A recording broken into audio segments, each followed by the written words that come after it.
Hey guys, this is Dave with BTM Reviews. How's everybody doing this Wednesday night? I hope you're doing well. Tonight's going to be an exciting night. Going to talk to some guys I've never spoken to and learn something about something I know nothing about. But first, let's bring on Derek, who coordinated this. How you doing, Derek? Hello, what's happening? Are you excited? I'm excited. Man, you've been excited for a week about this. Yeah. So, we're going to meet Mr. Vinnie Barry and Lord G, and we're going to talk to these guys and maybe learn something about themselves and the music business and all that good stuff and find out where they came from. First off, let's ahead of Vinnie. Hi, Vinnie. Hello, how are you? Great. How are you, sir? I'm doing good, man. I'm glad to be on the show. Looking forward to this. We're glad to have you. When Derek brought it up a couple of weeks ago, I was like, yeah, why wouldn't I want that to happen on my show? Of course. Yeah. I love meeting new people. I love learning about stuff that I have no clue about. I have no idea how the music business works. You hear stuff, but that's only the bad stuff, right? I'm sure there's a lot of good stuff too. So okay, let me turn my TV down. Mutual customizes your car insurance, so you only pay. Watching TV. well, I got to tell you, the game is getting ready to come on. And I'm a big fan of basketball.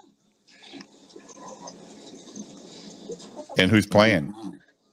Only pay for what you need. Oklahoma, and they're going to be playing Oklahoma.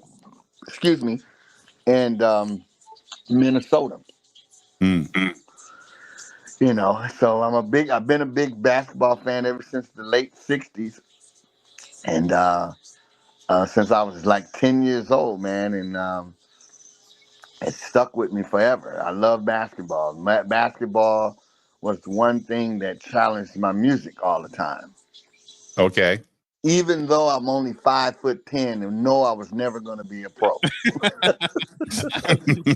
I know Spud Webb had a career. I'm just saying. Yeah, but I wasn't good like Spud Webb, buddy. I tell you, you got to remember those guys, those little guys that you see, they were extra special. Isaiah, Joe Dumars, both extra special, but over 5'10". Yeah, they're both like 6'1" or 6'2". Yeah, like Isaiah probably was 5'11", and Joe Dumars is probably 6'2". But I'm talking about Muggsy Bogues, 5'8". 5'7". Talking about Spud Webb, 5'7", 5'8". There's a couple of more like that. These guys are special, you know. And Spud Webb could dunk, right? Man, all of them could. Mm-hmm. That's wild. I'm 6 foot, and I'm like, I can't. It's not gonna happen. Yeah, shoot. Gravity's not on my side. I will tell you, I was dunking at 5'10", so I like that. Wow. But not like them. But anyhow. So what we have going, Derek? Derek, how you been? I mean, you know, man, you know, just living, just trying to make it happen. Okay. You know, I made my movie a couple years ago, and been promoting the heck out of it, trying to get people to get excited about it. And I hooked up with Dave. He did an interview a couple months ago for my movie, and then we've been friends ever since, and hanging out and interviewing people and just having a good time. Okay, Travis Derek for $2 asked, Vinny, do you like the big three? Say that again. Do you like the big three? What's the big three? The automobile big three? Oh, I was raised on General Motors. My mother, my father, both of them worked for General Motors for years. My mother retired on General Motors. Let's bring in Lord G. Let's meet Lord G. In. How you doing, Lord G? Can you hear us? Oh, what's up, man? How y'all doing, man? What's going on? I like that studio, man. Oh, man, just trying to stay out the way. You know what I'm saying? Hey, Lord G, my brother. Yes, sir. You, I don't know, but you may have met Derek years ago or talked to him at least on the phone. But he's a friend. He's from Michigan as well. Derek, I got to represent. It's always got to represent. Yeah, I met him in and then that's Dave, the guy who's got the podcast that I just met today, who's a a great guy, and just having us on, man. So we got to give it all to him. You know what I mean? Oh, Travis says, Absolutely. Absolutely. Travis says a big three is that basketball league created by Ice Cube, where that like Oh 3-on-3. yeah. Oh yes, big fan of that. One of my friends that I work with in the industry, his name is Robert Red. Me and him worked at MCA Records together. He works for Ice Cube, and that's all. Ice Cube has been a big supporter of us, of me and Lord G.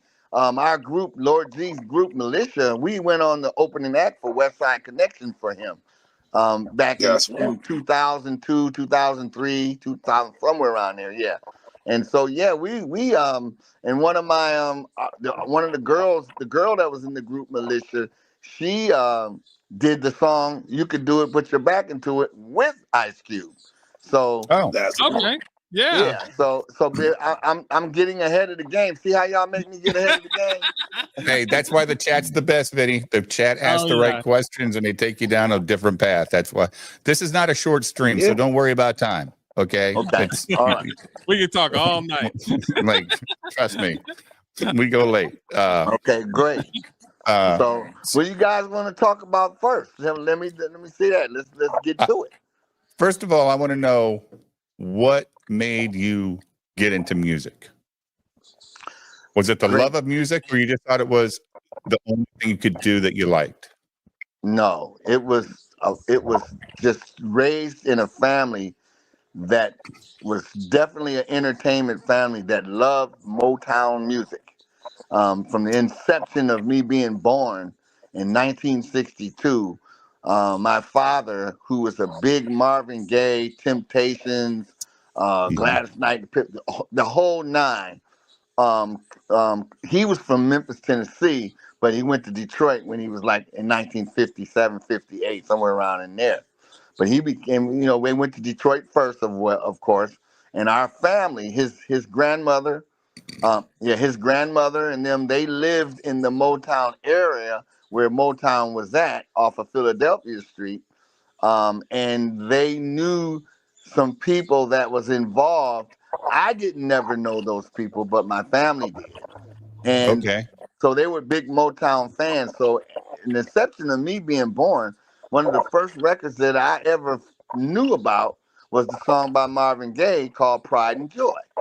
And my dad used to sing that all the time because I was born, so I was his pride and joy. So that was the inception. And then as time went on, all I ever heard around the house was Marvin Gaye, the Temptations, all of that in the early 60s. So I became bred in it. And then I found a liking to playing the drums. And that was basically the cure. That was basically the roadmap to me becoming interested in music. And like, how old were you when you started playing drums? I was about 5 or 6 years old. Oh, okay. Yeah. And Lord G, how long? What got you into music as a young person? Well, I grew up in a similar type of musical environment. Ever since I was a baby, walking around with a dirty diaper on, I've been hearing the Isley Brothers, Isaac Hayes, and Marvin Gaye, and Bobby Womack, and all the greatest, the Temptations and the Dramatics. Mm-hmm. And so as a baby, hearing all this wonderful music, which had a lot of great content and substance in it, that was like the foundation of building me musically. And then Vince was in a group called Dream Boy. And as a child, they used to rehearse in my mother and father's basement. Is that right? Wow. Were other members were other members in the band in your family? Well, only Vince. But you know how that goes when you're around people for a long period of time. They can become your family, even though the biology isn't there. Y'all still got the frequency connectivity. You know what I mean? Yeah. And so I connected really well with one of the lead singer of Dream Boy was Jeff Stanton. And he grew fond of me, and he started teaching me some preliminary stuff about creating music, let me come in his studio and try to make beats and learn the beginnings of it. And then Vince gave me a MPC. Back in the day, the most popular apparatus to make beats on was called the MPC. It stood for MIDI Production Center. Mm-hmm. And man, once Vince let me see that machine, everything just really just unraveled. You know, it just began. It was basically like I was a flower, but all these elements around me, these brothers helped me to, you know, when that flower opens up and it blossoms, you know what I mean? Right. So, Vinny, Blessed, man, blessed. Vinny, when you decided that you were going to go into the music business, was there any turning back? No turning back, because my whole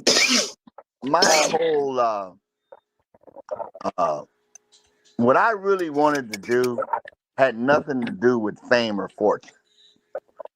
I just wanted to be. I just wanted to play. I wanted to play my drums, and then I started learning about the business side of it. And I never have really been a big. I never did like the business as much, but I wanted to be involved with the creative process of just being around musicians and just having fun and just playing what I love. And that was my whole reason for wanting to be there. I didn't think about the fame and the fortune of it. I didn't care about that. So my passion for it is what led me to where I was. And even now, don't get me wrong, my passion for it sometimes led to me not making the truest or best business decisions when I became in the business part of it, because I had the attitude of I really didn't care. And so sometimes that could halt you. That could give you a problem if you're not doing the right things. We all make mistakes in the game, and I made a lot of them. But I feel very good about what I did and where I ended up, and because I never relied on it to be about fame and fortune.